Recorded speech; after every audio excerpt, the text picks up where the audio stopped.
तो आज हम शुरू करने वाले हैं चैप्टर 2। वो है आपका इलेक्ट्रिक फील्ड। ओके।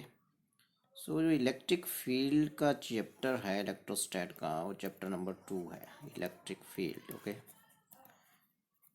सो जो इलेक्ट्रिक फील्ड है, जो आपका इलेक्ट्रोस्टैटिक फोर्स होता है बिटवीन टू चार्जेस। ठीक है।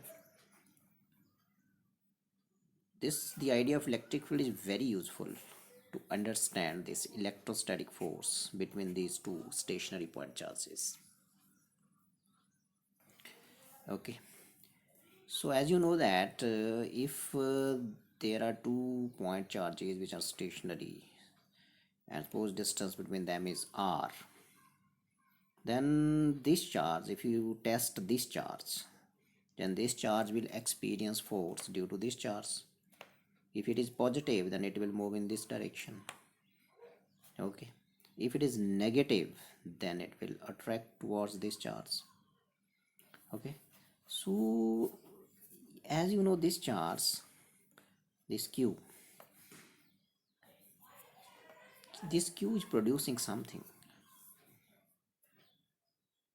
in space around it, due to which this q naught is attracted towards it or it is repelled away from it. Okay.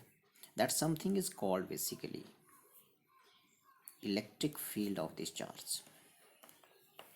Okay. Suppose let us take simply this is a charge q and जितना भी आपको screen दिख रहा है, screen पे है इसका reason है जो इसको सराउंड कर रहा है। ठीक है।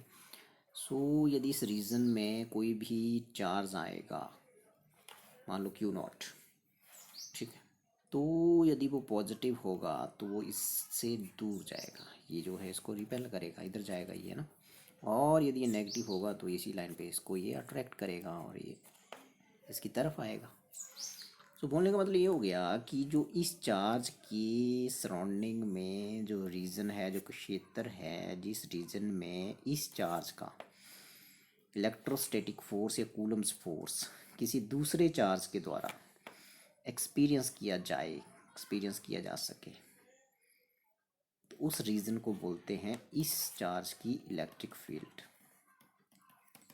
What is electric field? Basically इस चार्ज की इलेक्ट्रिक फील्ड की वजह से ही इस चार्ज ने या तो रिपल्सिव फोर्स एक्सपीरियंस किया या अट्रैक्टिव फोर्स एक्सपीरियंस किया। यदि ये पॉजिटिव होता तो अवे जाता, नेगेटिव होता तो उसकी तरफ आता। ठीक है। और ये चार्ज जो इलेक्ट्रिक फील्ड प्रोड्यूस कर रहा है अपनी सराउंडिंग में, इसको हम बोलेंगे source charge, because electric field का सोर्स है। ओके। और ये जो टेस्ट चार्ज, जो चार्ज इसकी तुलना में इसकी वैल्यू बहुत कम है और जो इसकी इलेक्ट्रिक फील्ड में फोर्स एक्सपीरियंस कर रहा है, उसको बोलेंगे टेस्ट चार्ज। मतलब इसकी टेस्टिंग हो रही है, किधर गया, इसकी तरफ अट्रैक्ट हुआ या इससे अब गया, रिपेल हुआ मतलब। सो ये होती है इलेक्ट्रिक फील्ड। तो इलेक्ट्रिक फील्ड क्या है? बेसिकली स्पेस है किसी चार्ज की सराउंडिंग में जहाँ उसके कूलम्स फोर्स को क्या किया जा सके, एक्सपीरियंस किया जा सके किसी दूसरे चार्ज के द्वारा। तो जो दूसरा चार्ज होगा उसको बोलेंगे टेस्ट चार्ज, है ना। और जो चार्ज इलेक्ट्रिक फील्ड प्रोड्यूस करेगा उसको क्या बोलेंगे? Source charge. ठीक है। और ये जो सोर्स चार्ज है बेसिकली इसकी एक अपनी इंडिपेंडेंट एग्जिस्टेंस है। ठीक है। मतलब इंडिपेंडेंट एग्जिस्टेंस है इसकी, और बोलने का ये मतलब हो गया कि अपनी इलेक्ट्रिक फील्ड की वजह से ये डिस्टर्ब नहीं होगा। इलेक्ट्रिक फील्ड जो इसकी जो इलेक्ट्रिक फील्ड प्रोड्यूस कर रहा है उसकी वजह से अनअफेक्ट रहेगा। ठीक है। लेकिन ये दूसरे को डिस्टर्ब करेगा, और दूसरा कौन है बोलो? Test charge. ठीक है। तो वो होती है इलेक्ट्रिक फील्ड किसकी? सोर्स चार्ज की। बोलने का मतलब ये हो गया कि ये जो आपका टेस्ट चार्ज है वो इसके कंपेरेटिवली इसकी value should be very very less, मतलब इट शुड बी इन्फिनिटेसिमली स्मॉल। ठीक है। क्वेश्चन है कि ठीक है, ये जो टेस्ट चार्ज है इसकी तरफ अट्रैक्ट हुआ है, इससे अवे गया। सो एक जो आपकी यहाँ वेक्टर क्वांटिटी आएगी वो इस चार्ज से रिलेटेड होगी, उसको बोलते हैं। अब इसकी जो स्ट्रेंथ है उसको मेजर भी करना है ना, कि कितने फोर्स से उधर गया या कितने फोर्स से इसकी तरफ अट्रैक्ट हुआ। तो इस चार्ज से रिलेटेड एक चीज़ है उसको बोलते हैं, एक फिजिकल क्वांटिटी है उसको बोलते हैं इलेक्ट्रिक फील्ड इंटेंसिटी। ठीक है। क्या बोलते हैं उसको? Electric field intensity. तो इलेक्ट्रिक फील्ड इंटेंसिटी जो होगी बेसिकली वो होगी सोर्स चार्ज की। So electric field intensity is a vector quantity, symbol is ई।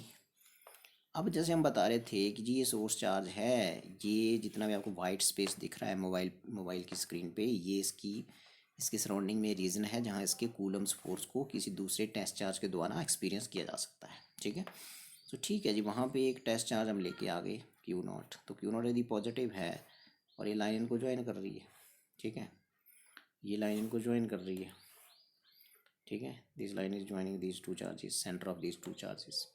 तो ये इसको एक्सपीरियंस होगा फोर्स इस तरफ, कूलम्स रिपल्सिव फोर्स इसको लगना है। तो क्यू नॉट टेस्ट चार्ज था, उसको इस चार्ज की इलेक्ट्रिक फील्ड में कितना फोर्स एक्सपीरियंस हुआ, इसको कितना फोर्स इसको लगा इसकी वजह से एफ। तो यदि ये यूनिट पॉजिटिव टेस्ट चार्ज होता 1 होता तो कितना लगता है एफ अपॉन क्यू नॉट। तो ये जो एफ अपॉन क्यू नॉट है बेसिकली यही इस चार्ज की इलेक्ट्रिक फील्ड इंटेंसिटी है। तो इलेक्ट्रिक फील्ड इंटेंसिटी का मतलब हो गया force experienced by this, and this is called unit positive test charge, unit positive test charge. Electric field किसी पॉइंट पे आपने डिफाइन करनी है, so it is simply defined as the electric field intensity in electric field at a point is defined as the force experienced by unit positive test charge at that point। so इसको ऐसे लिखेंगे, देखो f upon what q not, f vector है q scalar है, और यहाँ मैं limit इसलिए लगाऊंगा कि लिमिट इसका सिंपली ये है कि q naught tends to zero, मतलब ये जो टेस्ट चार्ज है इसकी वैल्यू इसके कंपेरेटिवली बहुत ही स्मॉल है, this q naught is infinitesimally small. ठीक है, तो ये इतना स्मॉल है कि ये मतलब इसकी प्रेजेंस की वजह से इसकी इलेक्ट्रिक फील्ड अफेक्ट नहीं होनी चाहिए, ये बोलने का मतलब। ठीक है, मतलब यदि ये प्रेजेंट है यहाँ पे तो इसकी प्रेजेंस की वजह से जो इलेक्ट्रिक फील्ड है क्यू की वो इफेक्ट नहीं होनी चाहिए। तो this charge is very very small, तो इसको ऐसे लिखते हैं। तो what is unit of E, so unit हो जाएगा भाई ई का सिंपली, इसका क्या होता है भाई न्यूटन, और इसका क्या होता है भाई coulomb, so it is Newton पर कूलम। ओके, सो ये था। आगे बढ़ते हैं, बात करते हैं नेक्स्ट क्या है। नेक्स्ट ये है कि जैसे हम एक अपने ये सीख लिया कि जी जो इलेक्ट्रिक फील्ड इंटेंसिटी होती है सोर्स चार्ज की वो होती है simply F upon Q naught. तो यहाँ से एफ निकालो ज़रा। अब ये जो एफ है बेसिकली ये क्यू नॉट को लगा है, फोर्स किसको लगा है, ये क्यू नॉट को। इलेक्ट्रिक फील्ड किसकी है, इलेक्ट्रिक फील्ड इस क्यू नॉट की नहीं है, वो क्यू की है, समझे बात मेरी। तो एक नया फॉर्मूला आपने सीख लिया, F is equal to Q naught E, मतलब एक test charge Q naught electric field E में कितना फोर्स एक्सपीरियंस करता है, बोलो क्यू नॉट ई। क्लियर हुई बात, तो याद रखेंगे इस बात को। अब जैसे किसी ने बोल दिया आपको कि ठीक है इस टेस्ट चार्ज ने फोर्स एक्सपीरियंस किया, जो अभी हमने आपको बताया एफ इज इक्वल टू कितना भाई क्यू नॉट ई। ठीक है, ये इलेक्ट्रिक फील्ड है वो सोर्स चार्ज की है, वो इसकी नहीं है। ठीक है, अब जैसे किसी ने क्वेश्चन डाल दिया ऐसे हम सिंपल सा कि जी हमारे पास मान लेते हैं प्रोटॉन है, ड्यूट्रॉन है, ट्रिटियम है, अल्फ़ा पार्टिकल है, alpha particle is helium nucleus as you know. ठीक है, अब क्वेश्चन है ये 4 पार्टिकल मैंने यहाँ लिख दिए और मान लेते हैं इलेक्ट्रॉन भी है, 5 हो गए। ठीक है, सो मैं ये पूछना चाह रहा हूँ, मान हर पार्टिकल का मास है, इसमें एलिमेंट्री पार्टिकल्स हर का मास है m, तो वेट क्या हो गया बोलो, मास यदि m है तो वेट हो गया वर्टिकली डाउनवर्ड एम जी। इसने आपसे क्वेश्चन पूछ लिया कि find the value of electric field intensity which is required to balance the weight of electron बोल दो या प्रोटॉन बोल दो, ड्यूट्रॉन बोल दो, ट्रिटियम बोल दो या अल्फा पार्टिकल, इतने सारे क्वेश्चन बन सकते हैं। एक बार फिर कितनी इलेक्ट्रिक फील्ड इंटेंसिटी चाहिए ताकि इनमें से किसी भी एक पार्टिकल का जो वेट है वो बैलेंस हो जाए। तो जैसे हम इलेक्ट्रॉन लेते हैं, तो यहाँ इलेक्ट्रॉन है तो इलेक्ट्रॉन का मास m है तो वेट mg हो गया। अब इलेक्ट्रॉन एक चार्ज पार्टिकल है, तो चार्ज को कितना फोर्स लगता है इलेक्ट्रिक फील्ड में, क्यू नॉट ई। अब जो इलेक्ट्रिक फील्ड की वजह से फोर्स आएगा, weight is also a force, तो इलेक्ट्रिक फील्ड की वजह से जो फोर्स आएगा वो इसके क्या होना चाहिए, वेट के अपोजिट होना चाहिए। तो F is equal to, electron है तो इलेक्ट्रॉन पे चार्ज होता है minus E into electric field E. So ये जो फोर्स लगा इलेक्ट्रॉन पे, ये लगा इलेक्ट्रिक फील्ड की वजह से, और ये इसके अपने मास की वजह से, इसका अपना वेट था, वेट भी फोर्स ही होता है। सो मैंने ये पूछा क्वेश्चन कि कितनी वैल्यू हो इलेक्ट्रिक फील्ड इंटेंसिटी की कि इस इलेक्ट्रॉन का वेट बैलेंस हो जाए। तो इसका मतलब दोनों को इक्वेट कर दो। ठीक है, सो इसका मतलब ये जो फोर्स है बेसिकली ये जो ई माइनस ई है ये किसकी इक्वल हो जाएगा बोलो, एम जी के। तो यहाँ से ई पूछा जा रहा है तो हो जाएगा एम जी अपॉन माइनस ई। ठीक है, तो यहाँ मैग्नीट्यूड ही लेना है आपने इस नेगेटिव को लेने की। ठीक है, वो माइनस होता है उसके ऊपर, यहाँ मैग्नीट्यूड ही लीजिए। सो ये आ गया आपके पास ये। तो यहाँ पे आप वैल्यू भर दीजिए। What is the value of है mass of electron 9.1 into 10⁻⁻31, G की value 9.8 and charge on electron as you know 1/6 into 10⁻⁻19। तो इलेक्ट्रिक फील्ड इंटेंसिटी इतनी चाहिए जिसकी वजह से इस इलेक्ट्रॉन का जो वेट है वो क्या हो जाएगा, इलेक्ट्रॉन का वेट जो है वो बैलेंस हो जाएगा। ठीक है, इलेक्ट्रॉन का वेट क्या हो जाएगा, बैलेंस हो जाएगा इलेक्ट्रॉन का वेट। और इसका यूनिट क्या होगा बोलो, इलेक्ट्रिक फील्ड इंटेंसिटी निकाल लो, न्यूटन पर कूलम अभी बताया मैंने। सो ये मैंने इलेक्ट्रॉन वाला क्वेश्चन कर लिया। ठीक है, बस ध्यान से सुनेंगे। अब यदि इस क्वेश्चन में प्रोटॉन दिया होगा तो क्या होगा, देखो ये प्रोटॉन होगा तो प्रोटॉन का जो मास है तो यहाँ आपको फिर प्रोटॉन लिखना पड़ेगा। यहाँ क्या लिखना पड़ेगा, प्रोटॉन। ठीक है, और प्रोटॉन के मास को एम पी बोल देते हैं, मास ऑफ प्रोटॉन। तो यहाँ यदि प्रोटॉन है 1H1 है मान लो, क्या फ़र्क पड़ेगा इसमें, वेट तो उसका वही होगा नीचे की तरफ, है ना, यही होगा ना वेट, है ना, एम इंटू जी। सो एम पी बोल दिया इंटू जी बोल दिया। ठीक है, तो अब मुझे कौन बताने जा रहा है कि अब क्या होगा इस क्वेश्चन में। और यहाँ भी आपको बताइए इसके ऊपर चार्ज पॉजिटिव होता है, ये इलेक्ट्रॉन पे नेगेटिव है, इसके ऊपर क्या होता है, पॉजिटिव होता है। तो सेम क्वेश्चन होगा, सिर्फ यहाँ एम की जगह मास ऑफ प्रोटॉन हो जाएगा, एम पी बोल देते हैं, और यहाँ एम पी हो जाएगा। और यहाँ पे प्रोटॉन के मास की वैल्यू लिखनी है आपने। तो यहाँ प्रोटॉन के मास की वैल्यू, प्रोटॉन का मास कितना होगा बोलो, सो ये हो जाएगा, ये होता है दिया भी होगा वहाँ पे न्यूमेरिकल में 1/67 इंटू 10⁻⁻27। बाकी वैल्यू चार्ज की वैल्यू आपको पता सेम ही है। सो दिस क्वेश्चन वाज कि हाउ मच इलेक्ट्रिक फील्ड, कितनी electric field intensity, electric field कितनी चाहिए, इलेक्ट्रिक फील्ड बोला है, इलेक्ट्रिक फील्ड इंटेंसिटी, अब एक ही बात होगी वो। so, कितनी इलेक्ट्रिक फील्ड चाहिए कि प्रोटॉन का जो वेट है वो बैलेंस हो जाए। तो आपने बोलना कि प्रोटॉन को इलेक्ट्रिक फील्ड में कितना फोर्स लगेगा, क्यू ई, क्यू की जगह ई है चार्ज, ये दोनों को वेट मतलब उसके जो वेट है उसको आप इलेक्ट्रिक फील्ड की वजह से जो फोर्स लगा उसके बराबर कर दो, वहाँ से ये निकाल लो, समझे। अच्छा, अब यहाँ ड्यूटेरियम होता 1H2 होता तो ड्यूटेरियम में आपको पता ही है इसका जो मास होगा वो basically 2 times the mass of proton हो जाएगा। ये यहाँ 2 MP लिखना आपने यहाँ, फिर बस यहाँ 2 आ जाएगा यहाँ पे। और यदि ये ट्रीटियम होगा तो 3 आ जाएगा, ये ट्रीटियम तीसरे वाला होगा तो 3 आ जाएगा यहाँ पे, ये 3 आ जाएगा। और यदि अल्फ़ा पार्टिकल होगा तो फिर यहाँ पे 4 आ जाएगा। ठीक है, यदि अल्फ़ा पार्टिकल होगा, जैसे यहाँ मान लो 2He4 है, इसके वेट को बैलेंस करना है तो कितनी इलेक्ट्रिक फील्ड चाहिए, तो आपने यहाँ बोलना है मास की जगह क्या लिखेंगे, 4 times the mass of proton. और एक और बात रखेंगे ध्यान कि यदि अल्फ़ा पार्टिकल होगा तो अल्फ़ा पार्टिकल में देखो ये इसके न्यूक्लियस में प्रोटॉन कितने हैं, 2 हैं। तो यहाँ जो आप लिखेंगे Q की जगह वो 2 प्रोटोनों का चार्ज हो जाएगा, तो 2 times the charge on proton, तो ये 2E होगा, या यहाँ 2 हो जाएगा, क्योंकि चार्ज ऑन अल्फ़ा पार्टिकल कितना है, 2 प्रोटोनों के बराबर, तो 2 इंटू ई। तो यहाँ से फिर आप, और यहाँ क्या बताया मैंने, एम पी की जगह क्या हो जाएगा, यहाँ 4 हो जाएगा, यहाँ 4 हो जाएगा, समझ रहे हो बात, यहाँ 4 MP, यहाँ 2E and you can do it, यहाँ 4 हो जाएगा। सो ये मतलब एक ही क्वेश्चन के ऊपर कितने क्वेश्चन बन गए, 1 2 3 4 5 क्वेश्चन। क्वेश्चन बॉस कि इनमें से किसी भी पार्टिकल के वेट को बैलेंस करना है तो इलेक्ट्रिक फील्ड कितनी लगाएं। तो इलेक्ट्रिक फील्ड की वजह से इनमें से किसी भी पार्टिकल को फोर्स लगेगा, तो वो फोर्स जो आपने उसको वेट के इक्वल कर देना है। ठीक है, नेक्स्ट आता है कि जी यदि आपके पास सिंगल पॉइंट चार्ज है, ठीक है, मान लेते हैं ओरिजिन पे प्रेजेंट है, तो इसकी इलेक्ट्रिक फील्ड निकालो, किसी पॉइंट पी पे, ये है वो पॉइंट पी। ठीक है, किसी पॉइंट पी पे इलेक्ट्रिक फील्ड निकालो इसकी, ये है पॉइंट पी। और ये यूनिट वेक्टर इस तरफ मान लेते हैं, डिस्टेंस आर है और यूनिट वेक्टर इस दिशा में आर कैप है। तो यहाँ पे आप यदि Q0 रखोगे तो उसको कितना झटका लगेगा, वो उसी लाइन पे आगे की तरफ जाएगा, फोर्स एक्स पे झटका मीन फोर्स। ठीक है, इसी लाइन पे वैसे जाएगा, कितने फोर्स से गया, एफ से। ठीक है, सो मुझे ये बताओ कि अभी जो सोर्स चार्ज है जो इलेक्ट्रिक फील्ड प्रोड्यूस करता है वो ओरिजिन पे बैठा है। क्वेश्चन क्या है, क्वेश्चन ये है कि इस चार्ज की इलेक्ट्रिक फील्ड यदि जो वाइट दिख रही है स्क्रीन, आपको स्क्रीन में है, तो स्क्रीन पे कोई पॉइंट है पी, वहाँ इलेक्ट्रिक फील्ड निकालो, वो कितनी दूर है इससे, आर डिस्टेंस पे।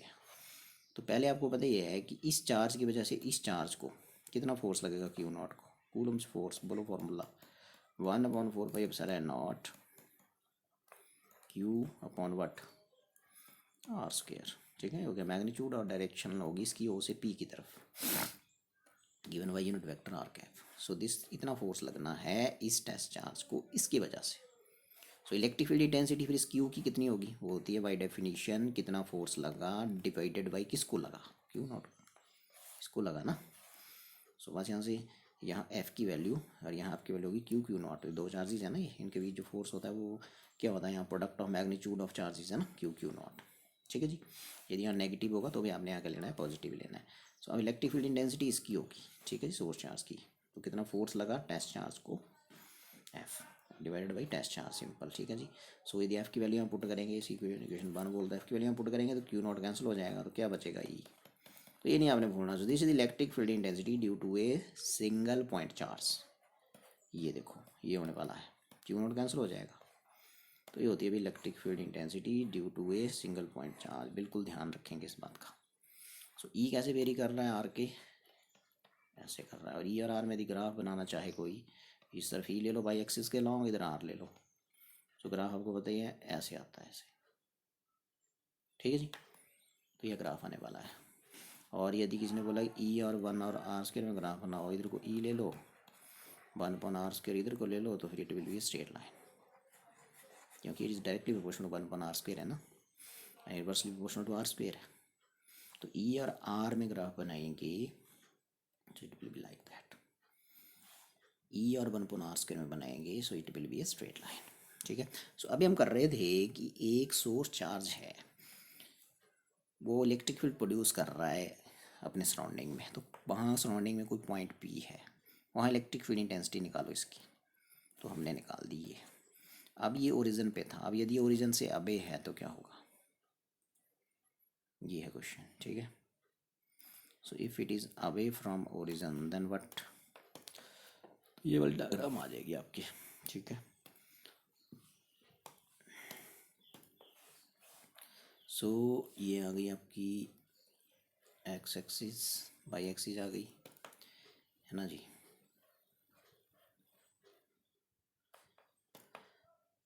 ये आ गई एक्स एक्सिस, ये आ गई जेड एक्सिस। ठीक है जी। सो अब यहाँ पे ये आपका यहाँ पे मान लेते हैं कि ये और ये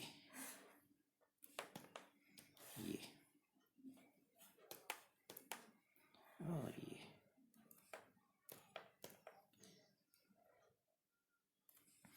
सो ये देखिए मैंने क्या किया, अब पर ध्यान से देखेंगे। ये देखिए आपकी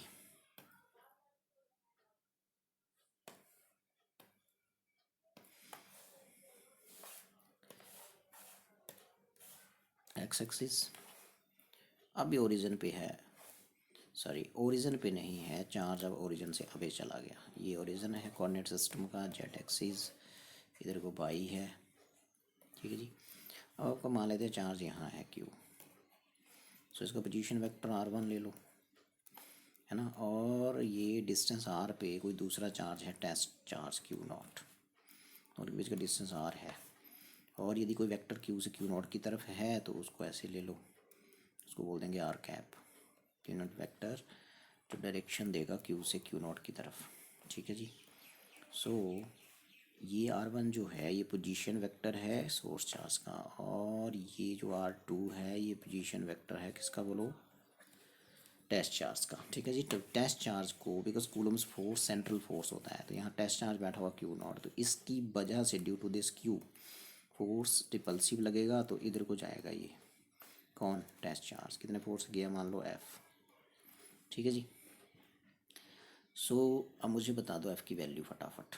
सो इसमें सिंपल की सोर्स चार्ज आपका अवे फ्रॉम ओरिजिन है, पोजीशन वेक्टर उसका r1 है, और टेस्ट चार्ज और सोर्स चार्ज के बीच का डिस्टेंस r है, और एक यूनिट वेक्टर लिया मैंने जो क्यू से क्यू नॉट की तरफ है, वो r कैप है। और जो आपका टेस्ट चार्ज है वो यहाँ पे प्रेजेंट है और उसका पोजीशन वेक्टर R2 है, ठीक है। सो कितना फोर्स एक्सपीरियंस किया इसने, F is equal to constant को K बोल देते हैं, q naught upon r square.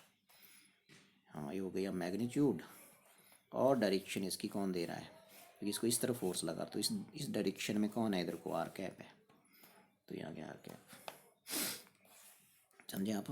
तो ये है बोलने का मतलब आर कैप, है ना। तो नेक्स्ट स्टेप में ये वेक्टर है, नेक्स्ट स्टेप में आर से मल्टीप्लाई कर देते हैं, आर से डिवाइड कर देते हैं, तो आर की पावर नीचे कितना हो जाएगा, 3 हो जाएगा।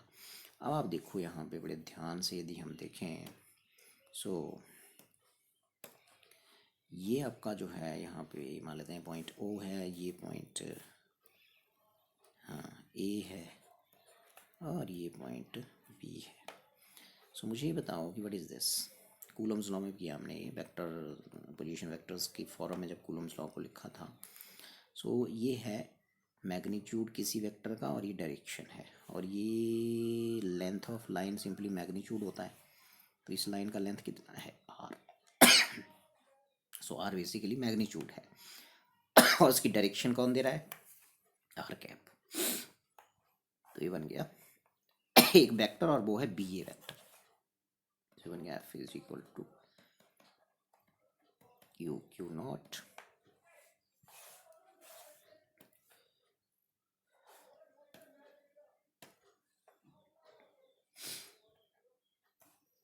अपॉन, बोलिए, ये बन गया बी ए वेक्टर, और ये नीचे बन गया बी ए वेक्टर का मैग्नीट्यूड, और उसकी पावर कितनी है, 3, ठीक है जी। सो इक्वेशन नंबर क्या बोल दिया, इसको 1 बोल दिया। अब इस ट्राइंगल में ट्राइंगल लॉ लगा दो, समझिए ट्राइंगल नाम बोलिए, इन ट्राइंगल इसका नाम है ओ ए बी। हाँ वो ट्राइंगल ऑफ वेक्टर एडिशन लगाइए, ये बन जाएगा शुरू वाला वेक्टर ए, ये बन जाएगा बी, और ये होगा अपोजिट ऑर्डर में उनका रिजल्टेंट। सो क्या बता बोला मैंने, O B plus B A is equal to O A. O B plus B A दो वेक्टर हैं, सेम ऑर्डर में लिए गए, तो इनका रिजल्टेंट जो होगा वो होगा ओ ए, वो अपोजिट ऑर्डर में है। ये आ गया, मेरे को बी ए चाहिए, बी ए वेक्टर हो जाएगा यहाँ से ओ ए माइनस ओ बी, इसे हो जाएगा b a vector is equal to O a means r two minus are one, वो ये आर टू है, ये आर वन है, तो बी ए वेक्टर लग गया, बाद इसको इक्वेशन नंबर 2 बोल दो, ठीक है। अब बी ए वेक्टर का मैग्नीट्यूड कैसे लिखोगे, बी ए वेक्टर का मैग्नीट्यूड लिखेंगे मॉडुलस लगा के, ऐसे इज इक्वल टू, इन दोनों को मॉडुलस के अंदर ले लो, so R two minus are one, ये मॉडुलस के अंदर होने वाला है, इसको इक्वेशन नंबर 3 बोल दो। अब 2 और 3, 2 में बी ए वेक्टर की वैल्यू यहाँ से पुट कर दो यहाँ, तो फोर्स आ जाएगा, जो पहले भी किया था हमने, ठीक है जी। सो ये था, यहाँ समझने वाली बात थी कि आर से मल्टीप्लाई या आर से डिवाइड करने के बाद यहाँ ये मैग्नीट्यूड इनटू डायरेक्शन एक वेक्टर बना, अब वेक्टर डायरेक्शन देखनी पड़ेगी, क्या ये ए बी वेक्टर बना कि बी ए बना, लेकिन आर कैप की डायरेक्शन बी से ए की तरफ है, तो बी ए वेक्टर बनेगा ये बी ए वेक्टर का मैग्नीट्यूड बन जाएगा विद क्यूब। अब आपने ट्रायंगल लॉ से बी ए वेक्टर और बी ए वेक्टर का मैग्नीट्यूड उसकी वैल्यू पुट कर देनी है यहाँ पे वैल्यू पुट कर दीजिए, तो आपके पास ये आने वाला है फिर,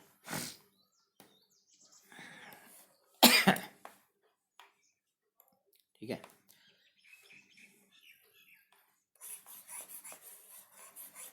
सो ये आने वाला है देखो,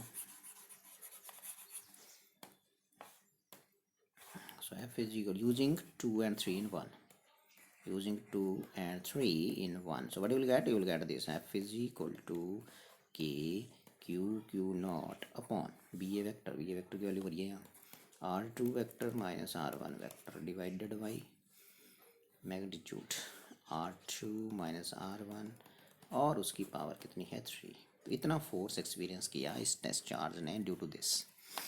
तो फिर इलेक्ट्रिक फील्ड इसकी होगी पॉइंट बी पे, हम तो वो निकालने वाले हैं, ठीक है। सो वो इलेक्ट्रिक फील्ड हो जाएगी,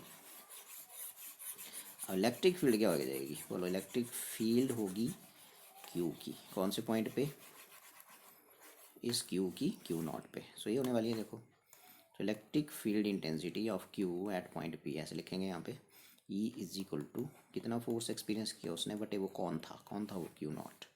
सो क्यू नॉट, तो एफ की वैल्यू जिसको बोलते हैं क्वेश्चन नंबर 4, तो 4 से यहाँ एफ की वैल्यू पुट कर दो। तो एफ की वैल्यू जैसे हम पुट करेंगे तो क्यू नॉट कैंसिल हो जाएंगे। सो ये कितना आ जाएगा बोलो। सो ये आने वाला है अभी देखो, के की वैल्यू पुट कर दो, पर इसके 1/4 pi epsilon not Q. Okay, Q not cancel हो गया और आगे बचा आपके पास R2 - R1 वेक्टर ऐसे, और नीचे बना R2 - R1 वेक्टर का मैग्नीट्यूड की power 3। So this electric field intensity due to the source charge at a point P when the source charge is away from origin. Source charge कहाँ था बोलो, away from origin. तो ये निकालने को आ सकता है आपको 3 नंबर में क्वेश्चन। ठीक है, नेक्स्ट करने वाले हैं कि what is mean by field lines, और you can say what is meant by electric lines of force. Electric lines of force, so electric lines of force basically ध्यान सुनेंगे, जैसे मान लो क्यू है सोर्स चार्ज, ये है आपका यूनिट पॉजिटिव टेस्ट चार्ज, तो आपको पता ही है इसकी इलेक्ट्रिक फील्ड में है ये, तो इसको ये लाइन इनको ज्वाइन कर रही है, तो इसी लाइन के लॉन्ग इसको रिपल्सिव फोर्स मिलेगा। सो जिस पाथ पे ये गया इसकी इलेक्ट्रिक फील्ड में है, उस पाथ को बोलते हैं फील्ड लाइंस और बोलते हैं electric lines of force. So electric line of force in electric field is a path along which unit positive test charge would move. ठीक है, इसको बोलेंगे unit positive test charge would move if it is free to do so. ठीक है जी, ये सो जिस path पे कौन गया, यूनिट पॉजिटिव टेस्ट चार्ज, उसको बोलते हैं इलेक्ट्रिक लाइन। ठीक है जी, अब क्वेश्चन ये आता है कि इलेक्ट्रिक लाइन आपकी स्ट्रेट भी हो सकती हैं, वो कर्व्ड भी हो सकती हैं। ठीक है, सो यदि हम बात करें कि डिफरेंट केसेस करते हैं इलेक्ट्रिक लाइंस के, तो उनमें देखना है आपने कि इलेक्ट्रिक लाइंस एक की यदि सिंगल पॉइंट चार्ज है उसकी वजह से क्या होगी, और यदि आपका so electric line of force due to ए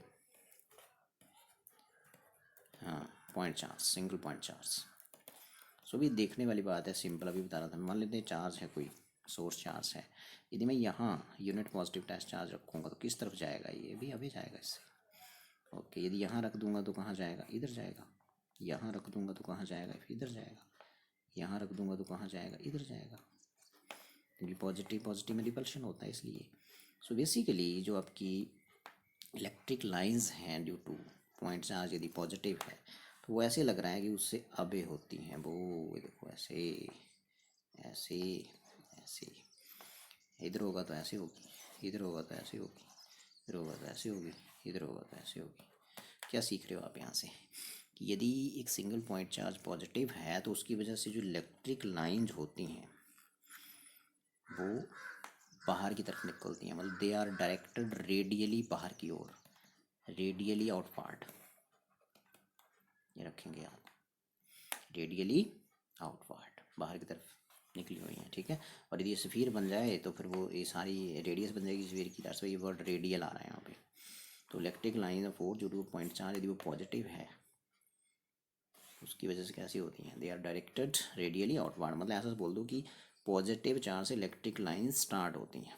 ठीक है, अच्छा ये बताओ यदि ये नेगेटिव होगा तो क्या होने वाला है, यदि ये नेगेटिव होगा, देखो यदि नेगेटिव होगा माइनस क्यू होगा यदि यहाँ पे, तो जब मैं ये +1 यहाँ रखूँगा इसके नज़दीक तो मुझे नहीं लगता ये दूर जाएगा, तो इसकी तरफ आएगा फिर, तो इसकी तरफ आएगा, यदि यहाँ रखूँगा इसकी तरफ आएगा, क्योंकि नेगेटिव चार्ज इसको अपनी तरफ अट्रैक्ट करेगा। सो क्या सीखा आपने, जो इलेक्ट्रिक लाइन ऑफ फोर्स होती हैं कौन सी चार्ज की वजह से, हाँ बोलो, इलेक्ट्रिक लाइन ऑफ फोर्स जो होती हैं एक सिंगल पॉइंट चार्ज जो नेगेटिव है उसकी वजह से क्या होती हैं, वो होती हैं रेडियली, हाँ क्या लगा आपको, अब रेडियली बाहर की तरफ है कि अंदर की तरफ, हाँ सो दे आर डायरेक्टेड रेडियली तो हैं लेकिन अंदर की ओर है, इनवर्ड।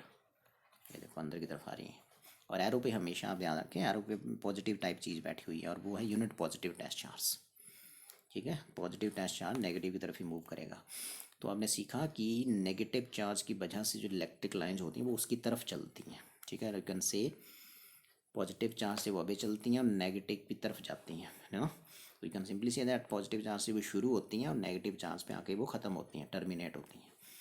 तो ये रखें ध्यान। अच्छा, यदि आपकी दूसरी फील्ड लाइंस यदि हम ड्रॉ करेंगे तो ये होने वाला है कि मान लेते हैं जो इलेक्ट्रिक फील्ड लाइंस हैं ड्यू टू, तीसरा केस, दो केस हो गए, तीसरा है इलेक्ट्रिक लाइन के field lines due to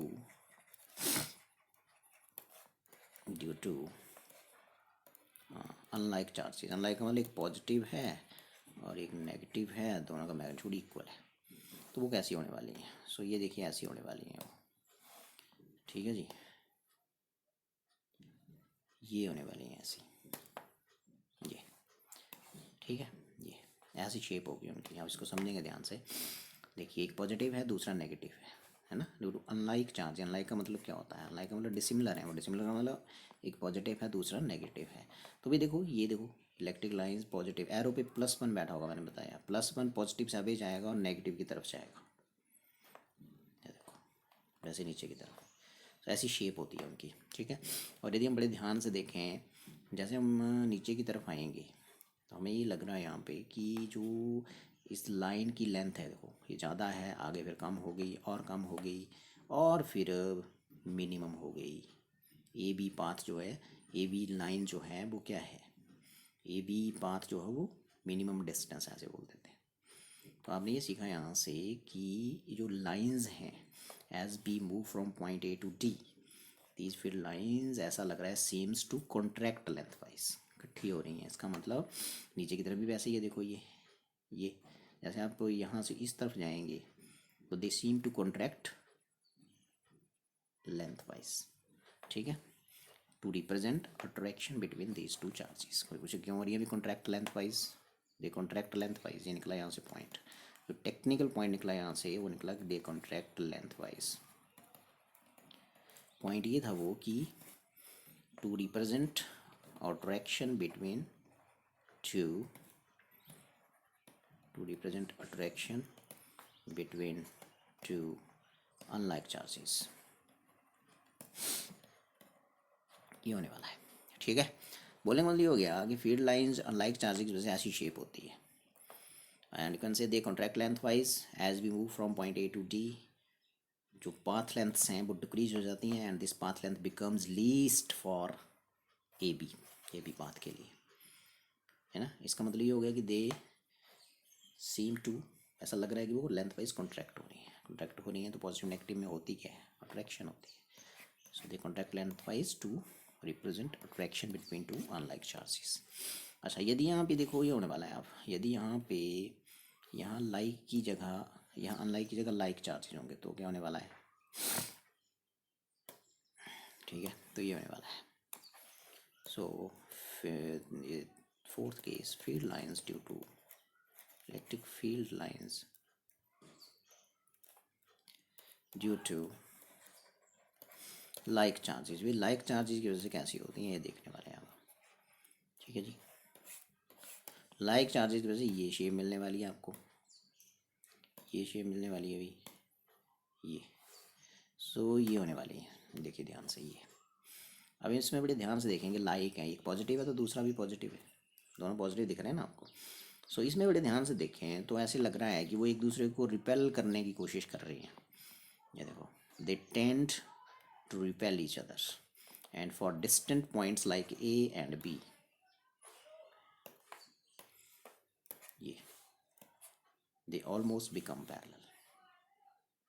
Technically we can say that they exert sideways pressure or lateral pressure you can say, ठीक है ना।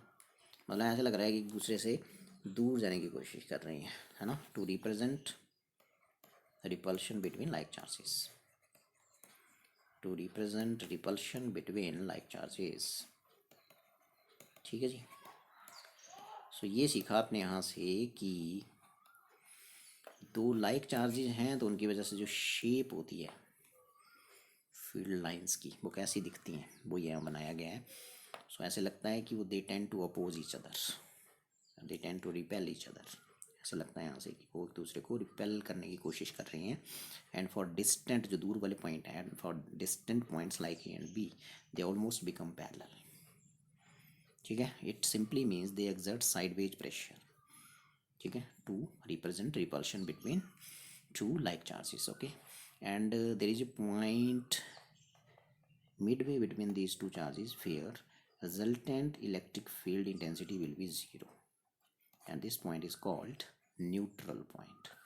जो P यहाँ दिख रहा है इसको बोलते हैं न्यूट्रल पॉइंट।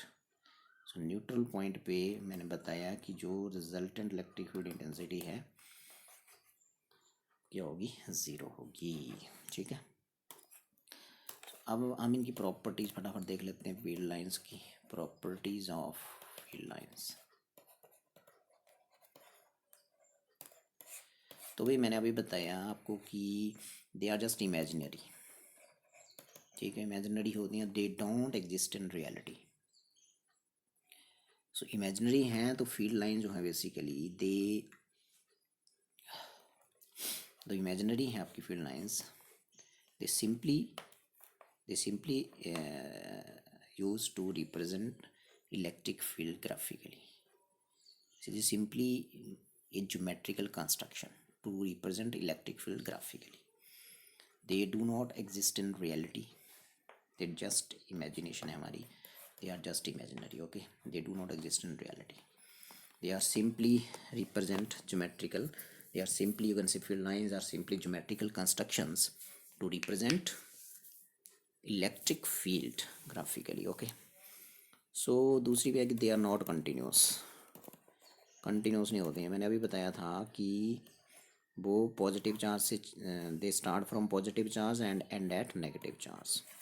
तीसरी मैंने बताया दे एक्सर्ट क्या, दे कॉन्ट्रैक्ट लेंथ वाइज। अभी समझा रहा था मैं आपको। दो यदि अनलाइक चार्जेस हैं तो उसमें आपने ये सीखा वर्ड कि they contract lengthwise to represent क्या, attraction between unlike charges. And fourth one मैंने आपको बताया they exert lateral pressure, you can say sideways pressure to represent what, repulsion between like charges. Okay, and important property is कि they do not pass through a conductor.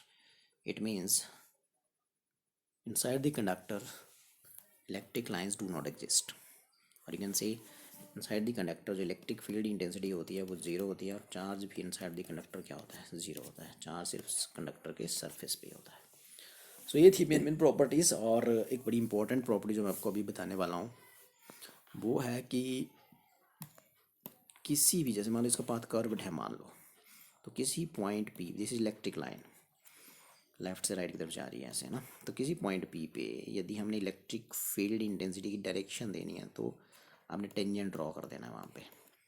यहाँ देनी है तो आपने tangent यहाँ ड्रॉ कर देना है ऐसे। ठीक है, पॉइंट क्यू पे देनी है तो ऐसे कर देंगे draw. So tangent drawn at a point on electric field line gives the direction of electric field intensity at that point. ये बड़ी इंपॉर्टेंट प्रॉपर्टी है।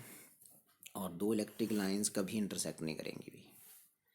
ठीक है, अब यदि इंटरसेक्ट कर गई, मान लेते हैं किसी पॉइंट पी पे इंटरसेक्ट कर गई। ठीक है जी, ये लाइन 1 थी और ये लाइन 2 थी, ऐसे जा रही थी। ठीक है जी, अब क्वेश्चन है इस पॉइंट पी पे पहली लाइन के लिए यदि मैं टेंजेंट ड्रॉ करूँगा तो वैसे जाएगा, इलेक्ट्रिक फील्ड इंटेंसिटी की डायरेक्शन ही हो गई। और यदि मैं दूसरे लाइन के लिए ड्रॉ करूँगा, इस दूसरी के लिए, तो टेंजेंट ऐसे जाएगा, तो इलेक्ट्रिक फील्ड इंटेंसिटी की डायरेक्शन ही हो गई। सो एक ही पॉइंट पे एक वेक्टर की दो डायरेक्शन हो गई, विच इज़ नॉट पॉसिबल। तो आपने ऐसे बोलना है इसका answer. Very important question, why two electric lines do not cross और इंटरसेक्ट ईच अदर। तो आपने ये बोलना कि if they cross each other, diagram बनाएंगे ये वाली, then at the point of intersection there will be two tangents. It means there will be two directions of electric field intensity. It means there will be two directions of a vector at a point, which is not possible. Hence two electric lines never intersect each other. So ये था electric lines के ऊपर। आगे